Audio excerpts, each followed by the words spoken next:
Assalamualaikum guys. Okey, kita ada Alpine VIE X08 7 inci Yang ini DVD, CD, SDD, SD. So dia ada AV in AV in ni korang boleh beli barang tambahan, Android stick. Lepas tu korang boleh tengok YouTube lah, boleh buka YouTube. Okey. So dia punya sound setting dia memang cantik guys. Okay. Dia punya equalizer dia equalizer dia memang mantap lah Alpine ni. Mana kaki audio memang saya cadangkan korang boleh pilih yang jenis macam ni lah. So ni korang boleh set korang punya speaker. Ada banyak ni. Kalau korang tak faham, korang boleh Google Translate guys. Google Translate dia. Okay. Ni kita tak mau setting dia.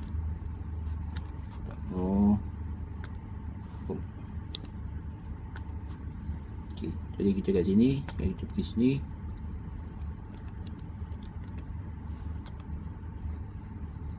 Okay.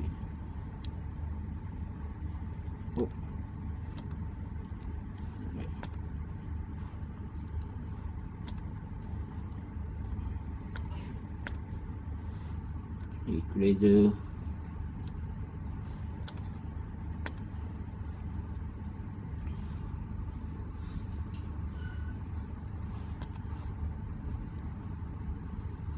Time element. Yang ni 51 guys. Ada center speaker, subwoofer. Dia ada soket kat belakang belakang dia ada soket lagi untuk subwoofer dengan center. Okay, soket dia yang ni guys, warna hitam. Subwoofer, center. Ni kena beli barang lagi lah kalau nak pakai steering remote. Okay, boleh masuk 2 amplifier lagi, depan belakang AUX. Okay. Okay, ni time element guys, boleh adjust lah. Jauh macam DSP lagi. Ada crossover. Korang boleh set lah.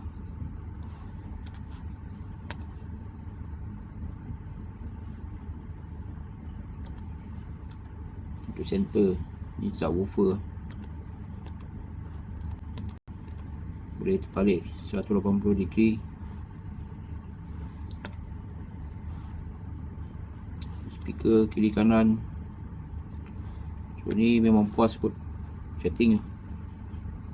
Pandai setting memang best je guys.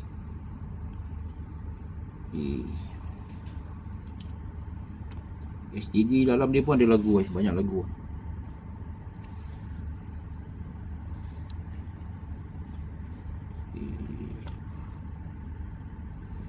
Ada banyak lagu dalam.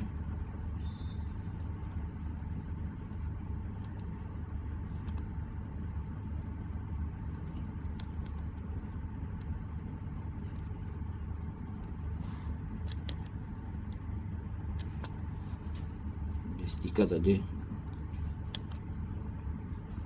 Alright guys, Alpine VIE X08 made in Japan made in Japan.